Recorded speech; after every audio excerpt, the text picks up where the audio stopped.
128 shows since last June 22nd.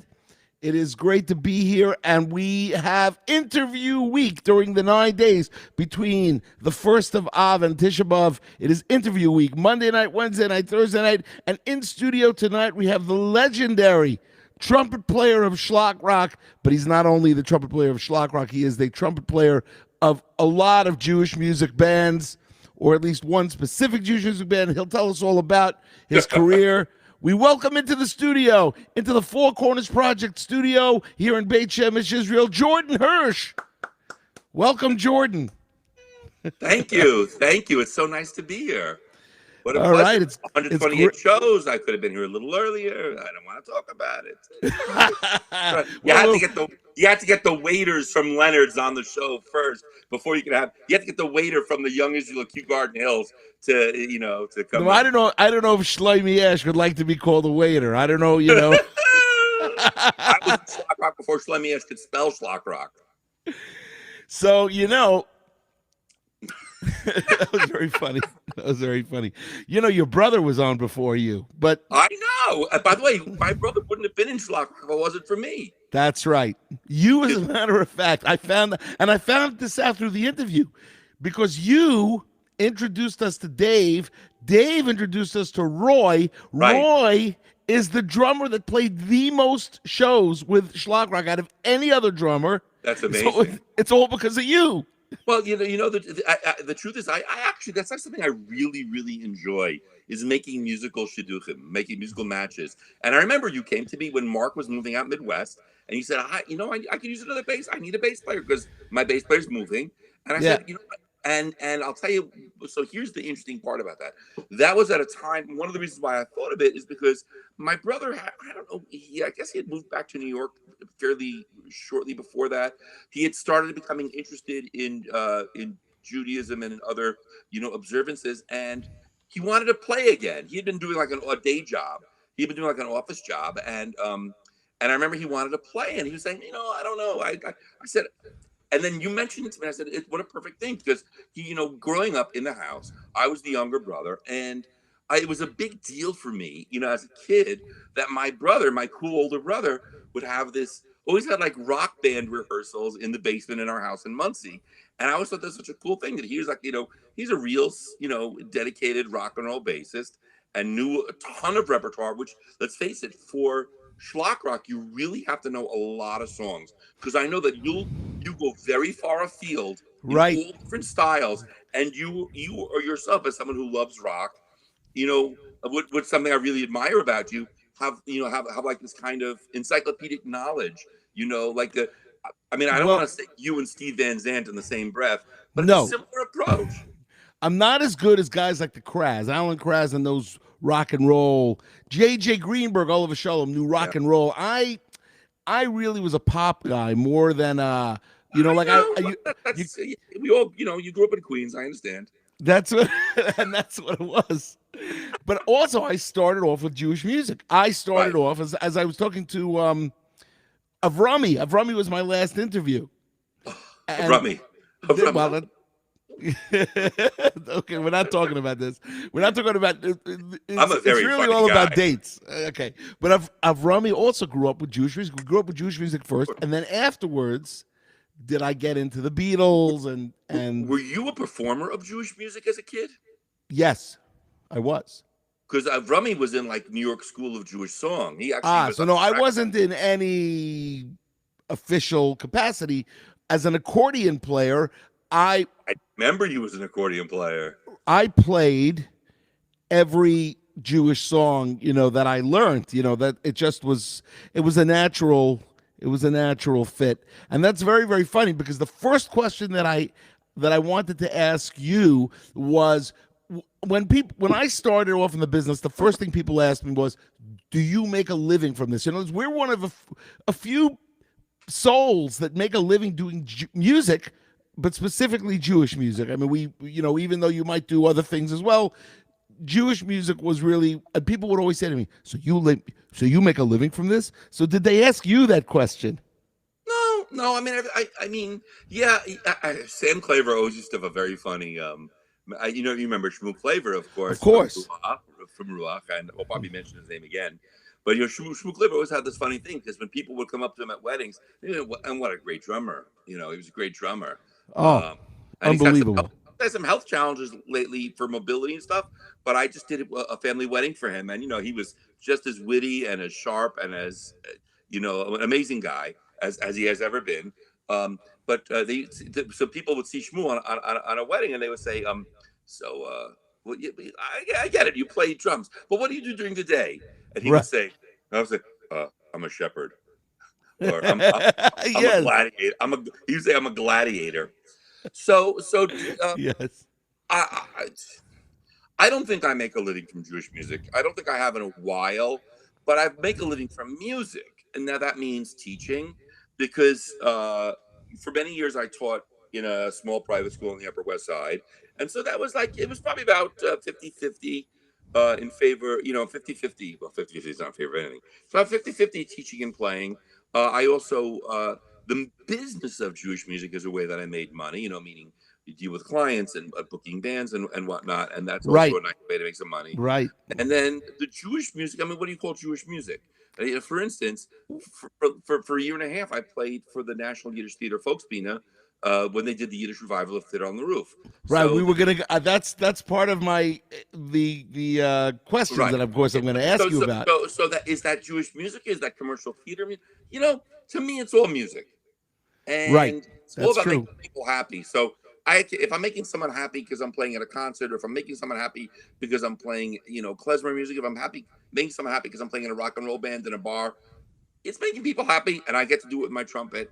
We're all good, you know. Yes, it's a great thing. By the way, we have to say hello to Judy Hertzfeld, our associate producer from Clifton, New Jersey. You're She loyal. always You're the she most always loyal. gives us the thumbs up if the sound is working well. We Well, have that's to, good. there are times, but because this is our 128th show, I actually had one show where I did the entire show. I had put the keyboard jack into I remember insert, this. I remember you and talked about the it only afterwards. thing you heard was my voice, which is funny because my Thursday show was all a cappella. This past Thursday night, it was all a cappella, but there was no keyboard in the show. But this time I'm playing keyboard, and all you hear is my voice. And so now what we do is we have Judy always give us a thumbs up if So everything we is have no going idea if well. anybody's watching this thing, right? Yeah, well, we have some numbers, but the truth is, we average around 1,000 people a show. By the time because it stays up, it goes.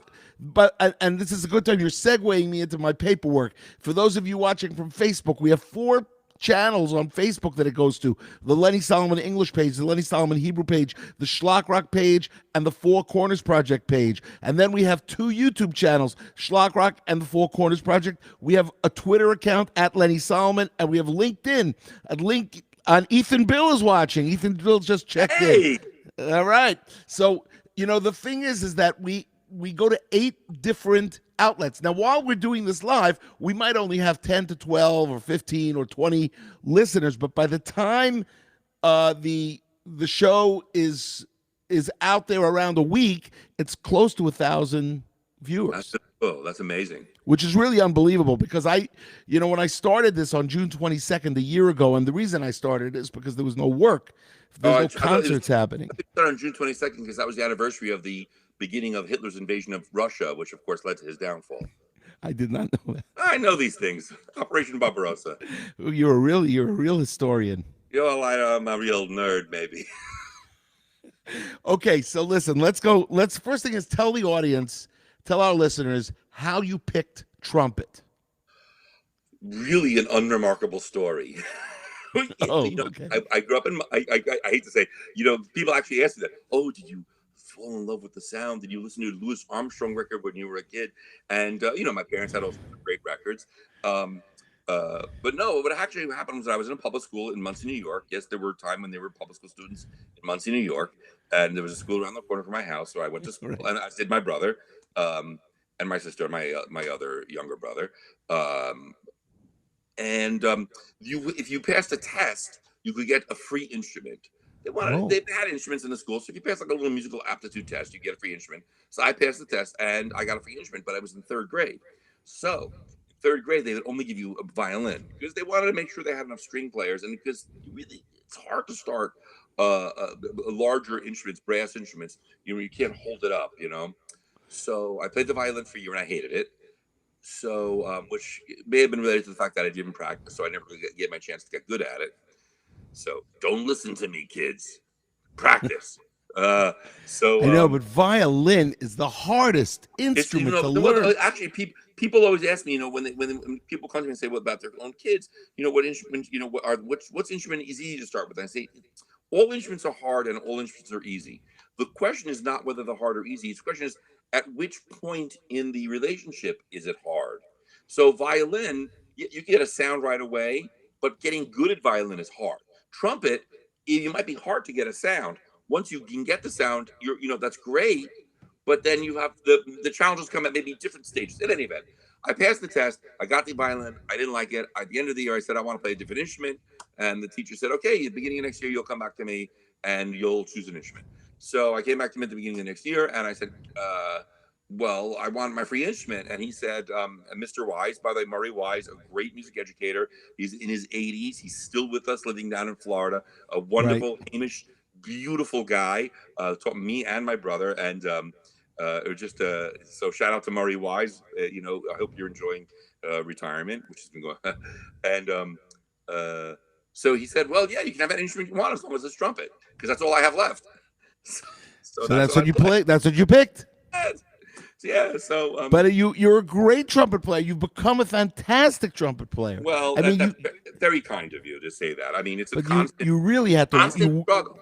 Yes, you worked and worked and worked. I mean, you really, you are the workaholic with that instrument. Well, the trumpet is a very unforgiving partner. It's a very unforgiving partner. It's physically demanding. It doesn't require strength. What it requires is a kind of subtle strength. Playing trumpet is closer to hitting a baseball than it is to pitching. Pitching, you have to have strength and you have to have technique. So trumpet's more like you have to have the swing, but the truth is what you really have to have is a good eye, and you have to have just that precise moment of contact. And that's really what it is. Wow. So that, well, maybe that's a bit wrong. Maybe it's the other way around. I don't know. It doesn't matter. Well, I got to tell you, the point is that it's really about fine motor skill and small muscle groups. So you're constantly refining, constantly looking for efficiencies, and that's actually the real interesting. I mean, I just took some lessons with a wonderful teacher 2 years ago, and he upended my whole concept of how to breathe.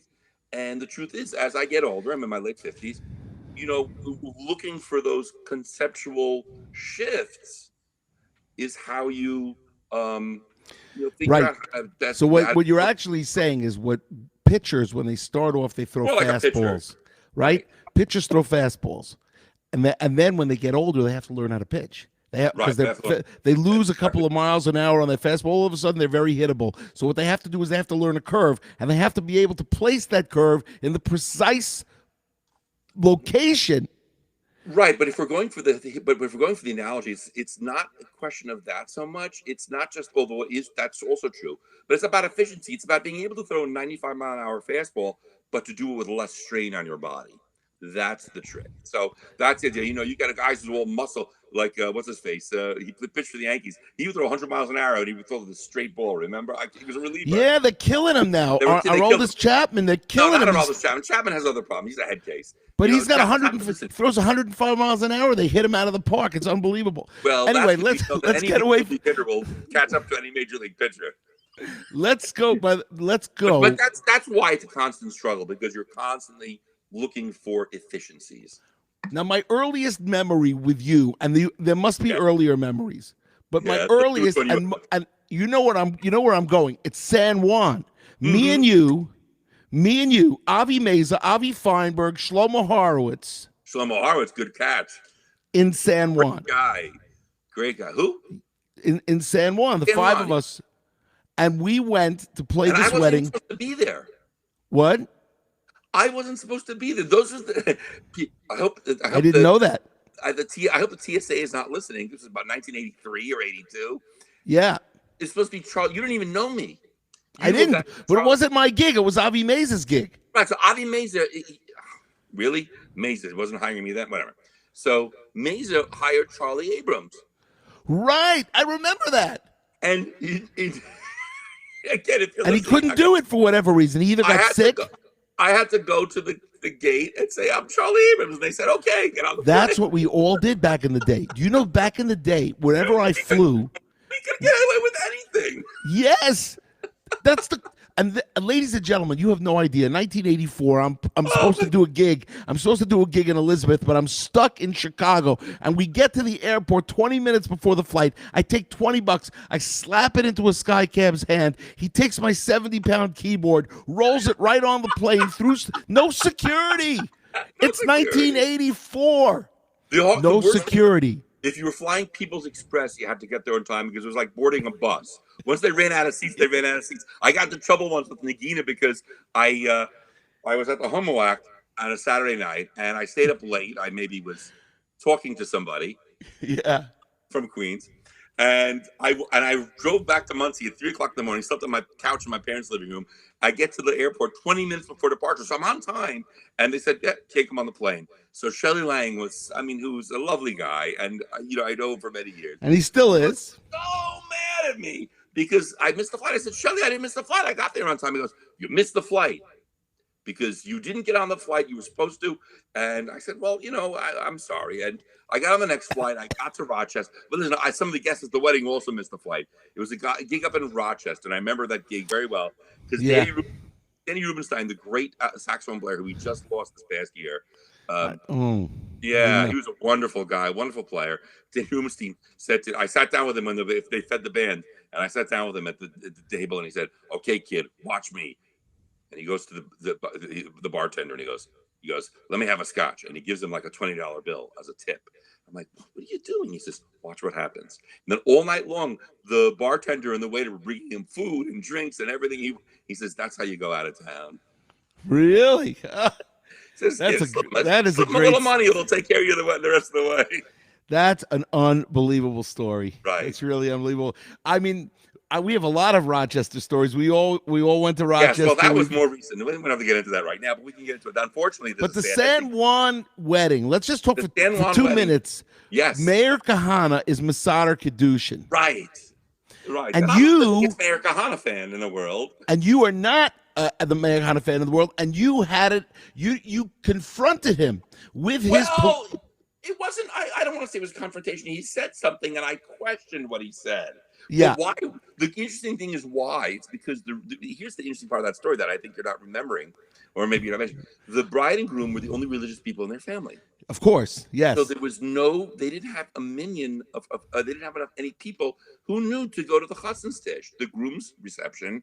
So they asked us, "Will you guys? You're from guy. Will you go and sit at the chassanstish?" So we all went to the chassanstish, and Mayor Kahana said something, and I said, "Well, I don't know if that's really true. That it was about coercion in the Torah." I remember he goes, "Well, of course there's coercion in the Torah. You can do this." I said, "Yeah, but we can't actually go to somebody and make them do something they don't want to do." It was a very interesting discussion. I'll just say that I was young but I remember you. But here's the story. So let's just tell the audience: we go to do this wedding, the 5 of us. We are the only. There are 2 religious people. There's the bride and the groom, and then there's the band, and then there's Mayor Kahana, and then there's a 5-piece Latin combo. There were 3 bands. There were 3 bands? There was a cocktail hour band, too. Very elegant. I remember them wearing white tuxedos. I missed that totally. I'm like, "Lenny, what are we doing here?" You go, just we're eating airline food.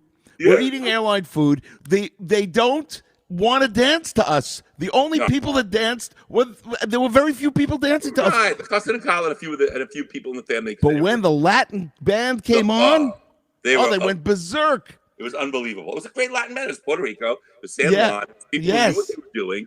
Yeah, but I remember the cocktail hour looked like something out of a Fred Astaire movie. It was on the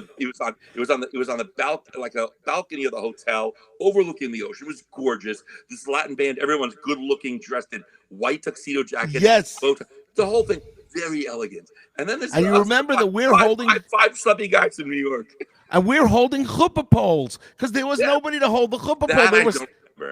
I remember I was one of the people holding a chuppah pole, and That's I mean, amazing. that was just an insane experience, It was, especially it was not, let's say it was 1983, which and we didn't it know might what have, we were. And let's face it, we didn't really know what we were doing. no, we didn't know what we were doing. And I'm 22 years old. And because Right. now I'm 60. So I'm 22 years old. It's 1983. I'm Right. holding a chuppah pole at a wedding that Mayor Kahana is officiating. And the only thing I know about Mayor Kahana is my mother is saying, stay away from him. He's a radical. Stay away. Don't get too close to him. You know, because my mother can't, my mother was it's not that she was against him. She just doesn't like tumult. She's just saying, stay in the middle, stay center. Right.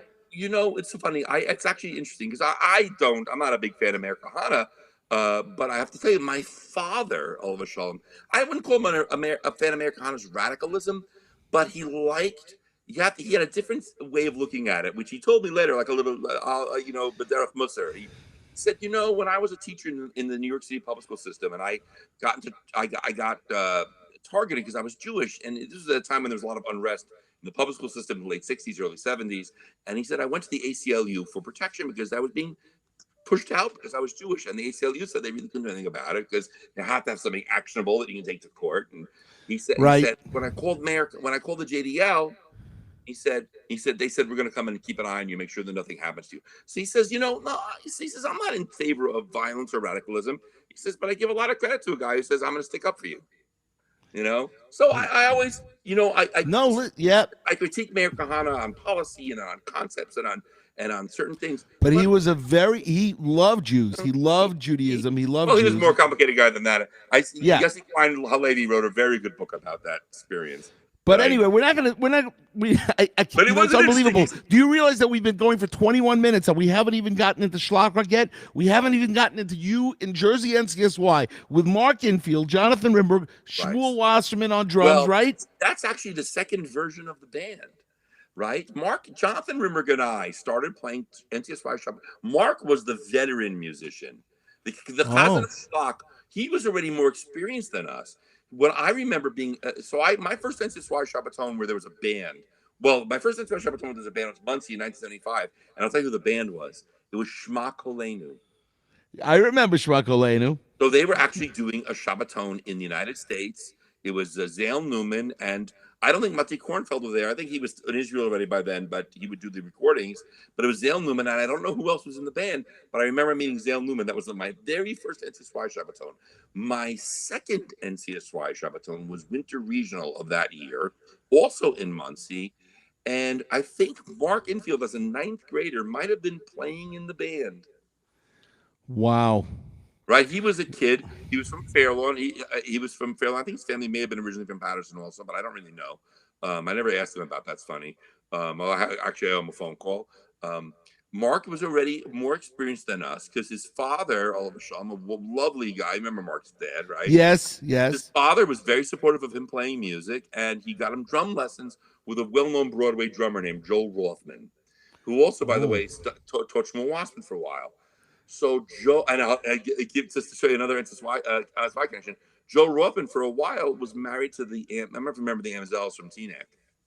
Yeah. Al Amzel, Joy Amzel, Heidi, Shari, Nachum. Nachum lives in. Nachum, of course, I know. Yeah. So Nachum's parents, their older daughter was married to Joe Rothman for a while. So when Mr. Infield wanted to get a drum teacher for Mark, he said, who should I get? And he spoke to Al Amzel, who said, call Joe Rothman. He was married to my daughter. They weren't married by the way. He says, well, call Joe Rothman. He's the best in the city. So Mark took lessons with Joe Rothman, and he was a veteran musician to our 14-year-old eyes. He taught him how to read. He must have taught him how to read. He taught him how to read, and he taught him a lot of good technique. So Mark was already a veteran. What happened was that Jonathan and I met each other in 10th grade, and we were like the junior guys. So I remember this, that the NCSY Jersey region would pay Mark like $50, and they would pay us $35. And I got started. I was at $75 in New York region, so I would get $75. Who was the regional director then? Nate Siegel. Oh, it was a little later. That was a little later. We got a little later. And also, I didn't come into NCSY as a kid. I came in as the Shemesh Orchestra with Zalman Umlis as my band leader Avi Feinberg on drums, and I replaced Rabbi Weisberger for a little bit. Yeah.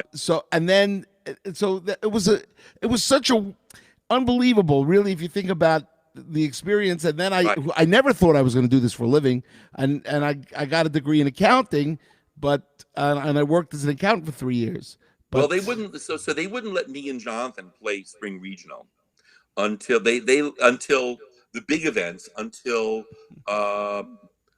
freshman year of college. So just to give you an idea. So Mark was in the band. He's accepted. He's playing the gigs, and he's doing NTSY in the '70s in New Jersey with Shopsy Parnas, with Suki Berry came once. right.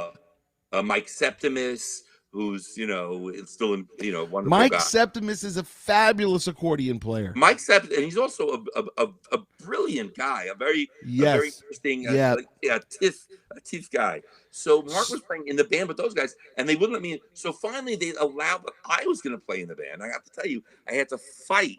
I had to fight with Baruch Lanner and a number of things. But I had a fight with Baruch Lanner, and I enlisted Rabbi Michael Taubes from who's at Yeshiva University and MTA, who has a shul across the street from my house.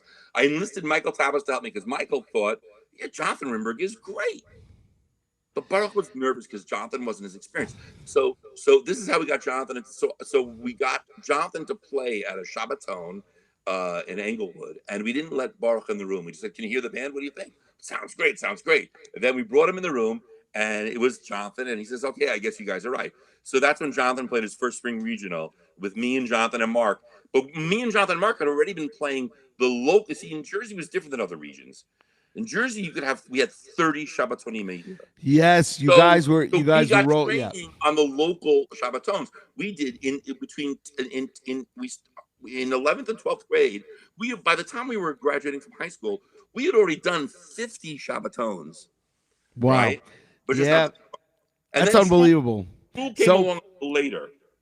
All right. Let's move now let's move on to Shlock Rock for a little bit because we haven't even discussed Shlock Rock. But I want to tell everybody out there, fourcornersproject.org is the sponsor for this program and for all the albums that I release. Because as we all know, you do not buy music.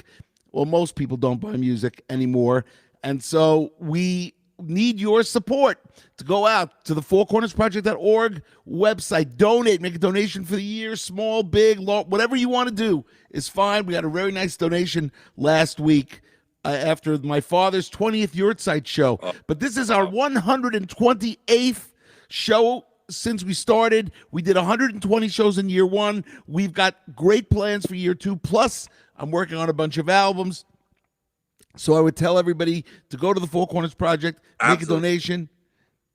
Yeah. I want to say when I used to do Nachum Siegel's show, when we do the fundraiser, I would always tell people, donate in honor of me, Jordan Hirsch. If you remember what that's like Al Franken on Saturday Night Live. Yeah. So people would do it because they thought it was a gag, which it was, of course. So let's just do a quick review of your career with Shlock Rock. You played on Tu B'Shvat, which was the Woodschlock album. Yes. And I played on the Lenny Solomon album also. Which one? Oh no, I sang on Yibanei Hamikdash. So that's Kesher 3. That's Kesher 3. That's Kesher 3? Yibanei Hamikdash. Next time I met you after Puerto Rico was at a Shabbaton for Atlantic Seaboard NCSY. We had two bands, and I was in Ruach, and you were the new band, Kesher. Right. So I wanted to talk to you. The Ruach was one of our inspirations when we saw Shmoo and Ira, Oliver Shalom, and Dove with the way they harmonized. Oh my gosh, that was. So when I started with Ruach playing the Shabbatonim, Harold Fruchter was playing in the band still, and Myron Chaitovsky would sometimes come. That Shabbaton was Harold, Ira. It was the whole band except for Freistadt. It was a whole band. Meaning Harold, Myron, I think, may have been there, and Steve Schuss was there. So he used to love coming to the Shabbatonim, even though he wasn't really playing so actively because he was busy, being a doctor. So Ruach starts off as Ruach Revival and somehow breaks into Ruach that somehow breaks into Neshama.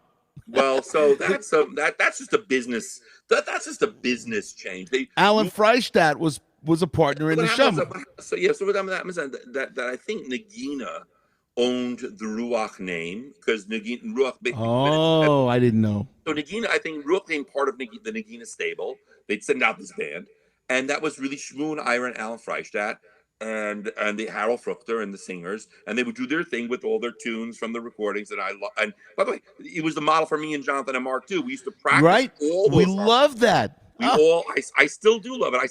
I still, my ambition, by the way, is to get a gig, I don't know, someplace, and do a show called That 70s Band. And You know just what's can I tell you something funny? Is that I have done shows, house shows here in Israel of 70s and 80s Jewish music. Right, but I have Post Rabbi Sons. So right. post Rabbi Sons It meaning would be Rabbi Sons and Ruach Revival and Ruach. And here's my rule. Ready for this rule? yeah. No Carlbach. Right. There's no Carlbach in it.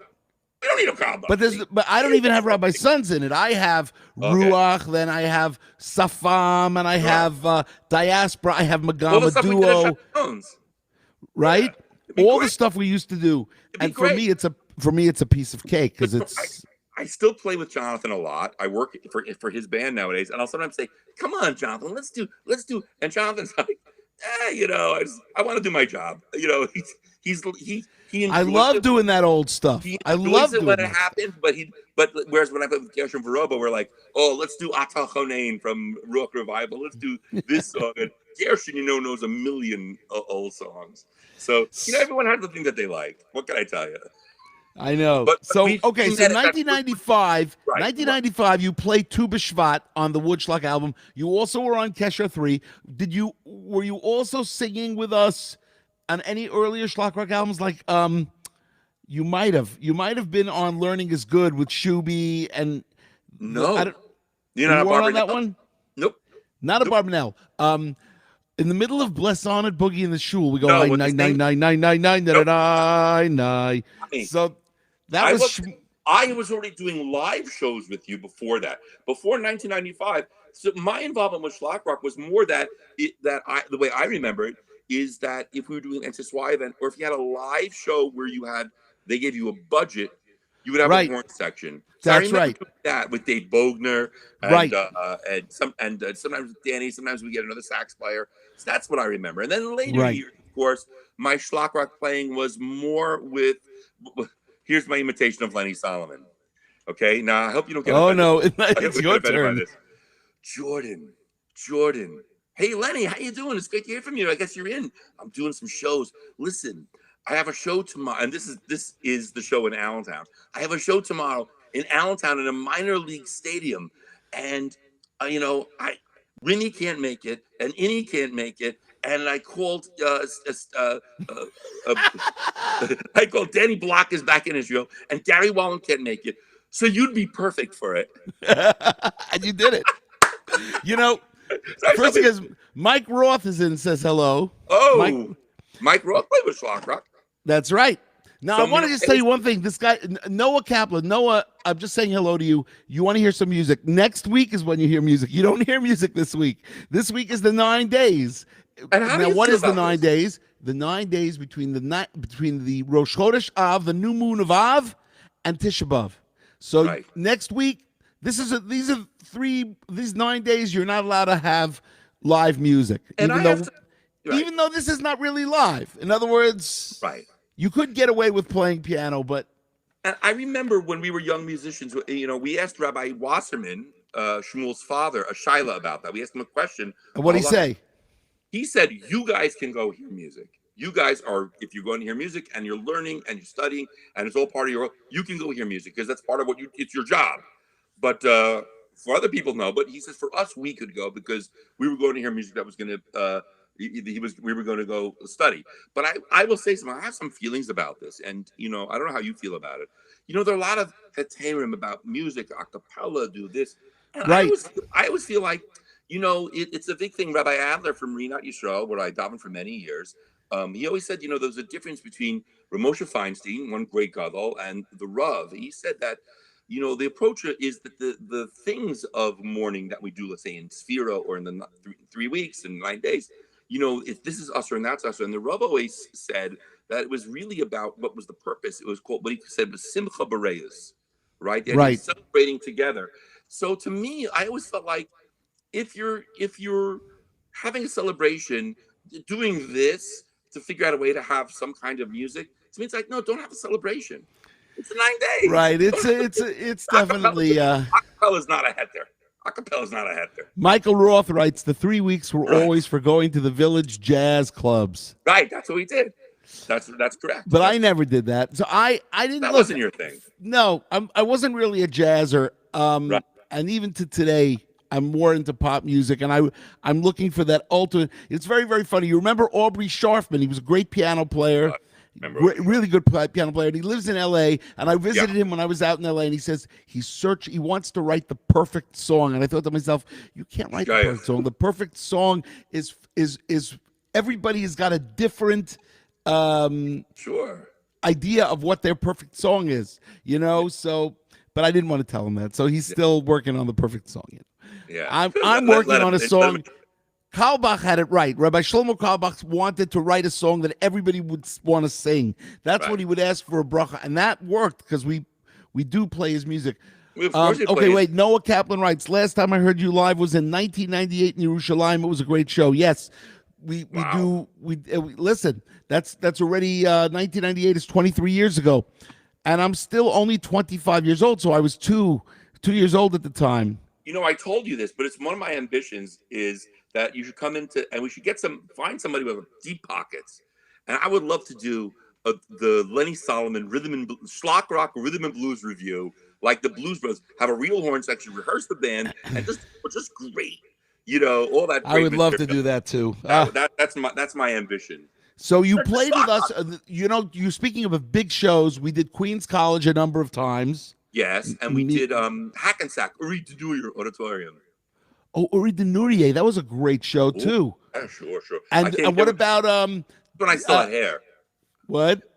I still had hair. I still had hair. And you know how I know? I put my hair in a ponytail, and Yonah Lloyd came and said, I don't think you should really do that. Really? So if you notice, I'm wearing hockey jerseys. Hockey jerseys makes you look young. Tonight is Carolina Hurricanes night. Carolina Hurricanes. And it's very apropos because apparently it's raining very hard in New York. I don't know if that's true. Well, I was at the fights the other night and a hockey game broke out. Okay, so we've already spoken for 37 minutes in a 30-minute show. I just let's talk about two things and then we'll sign off. One is Daniel in Babylon. Yes, you play Aryok the Executioner in the original soundtrack of Daniel in Babylon. I'm still waiting for my residuals. Oh, me too. I'm also waiting for my residuals. But that was an amazing project. That was an amazing project. And I remember what you said to me at the time, and I really thought about it. Just the idea that it's all the Sifrei Tanakh, all the books of the Tanakh, the Hebrew, the Bible, right? The Sifrei Tanakh, and Daniel is by far the least studied. I mean, it's less studied than Eov, because you'll get a professor in YU will say we really should concentrate on Eov. They're important, but no one ever says, "Oh, let's learn some really hard Aramaic." Right. Let's learn some really obscure Aramaic from pre-Talmud times. It's a hard book and it's hard language, but it's a really important story. And what's really interesting to me is that in the non-Jewish world, that's looked at as like a major book. They draw a lot of spirituals and Christian. It is so apropos now too. It is so apropos. It's been 9 years since I wrote that first draft, and I want you to know that we will, with God's help, this thing will come out. Yeah. I don't know why it's taking so long because Shlock Rock. It's an amazing educational project. I really think it's a different level, it's a different class, and the tune writing is great. I think that the idea that you set it's when you write a tune one at a time, you go in with one kind of head. And what I think you really achieved in that project, when you look at a holistic thing, I want to have continuity. I want to have, I want there to be a feeling of unity within the musical. I'm just talking about the music. A feeling of unity within the musical project. I actually think that it elevated your voice and elevated your composer's viewpoint, and in that respect, and came up with some really great stuff. I really enjoyed doing it. Yeah, it was great, and you were so fat. You know, even though I was the bad guy. you play the executioner. Hey, listen, man, I'm just doing my job. Oh, well, that's a bad thing. Okay, let's talk about two things. One is the Yiddish Fiddler on the Roof, which basically got world acclaim. This was not. Thank God. And I was at a Met game when you guys sang the national anthem. Well, not us guys, them guys. They didn't. Right, Ask me, the cast was there. I just happened to be at a Met game last summer or two summers ago. I don't remember when. Yeah. So tell us how did that happen, and what was were you the musical director at all, or just no? No, I have been working with the Folksbiene, the National Yiddish Theater, for about 10, 11 years. You know, it's only when they need a trumpet. What happened was that and this really is a total happenstance how this happened, which was that around 2009, they were putting together a project, fall of 2009.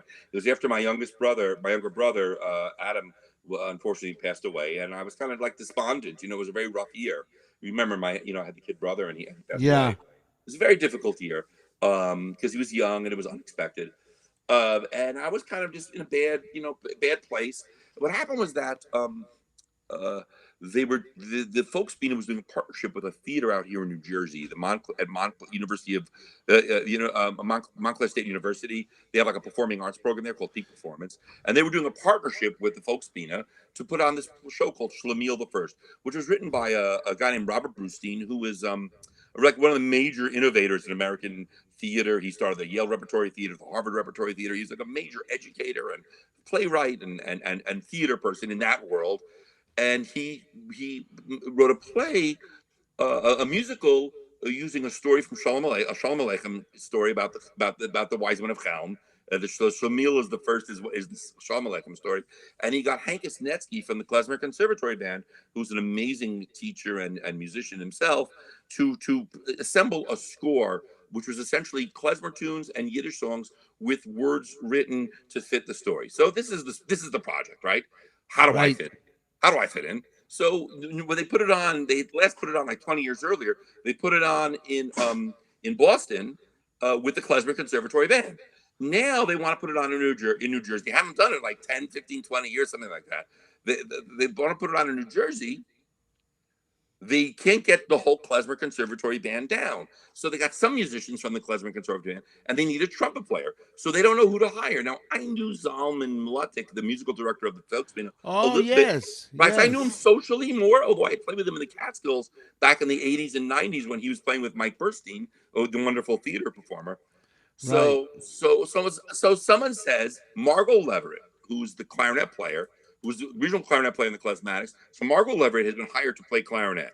Margot's a wonderful klezmer clarinet player, an amazing teacher, an amazing musician. We had, by coincidence, done a gig together during the summer. Margot Leverett says, hey, I just worked with this guy, Jordan Hirsch. He's a good reader. He's a good musician. He knows how to play klezmer trumpet, which you need to do. Why don't you call him? So they called me up. Zalman says, and Zalman's embarrassed a little bit because he doesn't know how to ask. He says, can you come over to the house? He lives in Teaneck. Can you come over to the house and play for me a little bit? So I said, and this is a good lesson, not to be mockbet on your cover. We could be mockbet on our cover and say, oh, you shouldn't be asking me to come audition. But I said, sure. You know what? You don't know me. You don't know my playing. You probably don't remember playing with me years earlier. So I said, sure. I went to the house. I played for him, and he was like 2 seconds later. He was like, okay, fine. It's good. I can see you. You know what you're doing. So because I did that, that's very funny. Because sometimes people call me up and they want to interview me, but then they say to me, I don't know anything about what you do. Right. And I hold my tongue because what good is it going to do for me to say, okay, so but I hit him full force. I say, let's say I got 39 albums out. I've done over 2,000 shows, and I've played all 50 U.S. states. And I'm working. Zalman wasn't insulting me. No, I'm not talking about Zalman. I'm talking about when this happens to me. I said, well, why are you? I think to myself, why are you even calling me if you don't know? How could you not at least look at YouTube before you call me? But so that's what I told him to do. Right. Look at YouTube. Well, that's true. Well, for Zalman, it was more like, look, he was stuck. And he didn't, and he really didn't know who he was going to get because the regular guy that they would have gotten couldn't do it. But he said he liked my playing, and he says, "Oh, you know, you have a nice sound, and you can read, and so that would be great." And because of that, by the way, Zalman and I have become like fast friends. He's like we've become very very good friends from that experience. So because of that, I was on the Folk Spina's radar. They asked me to do one show and then another show. Some shows I could do, some I could only do part of them. And so what ends up happening is we did a show in 2017 called America, the Golden Land, and it was great. It was fun and it was lovely. At the end of it, we did some concerts, and then we found out about Fiddler. So I went to Zalman and I said, "Hey, when are we going to hear about Fiddler? Are we going to be doing it? Are you going to be hiring your regular people?" And he said to me, I really don't know. He was very nervous. It's the biggest thing the Folk Spina ever put on.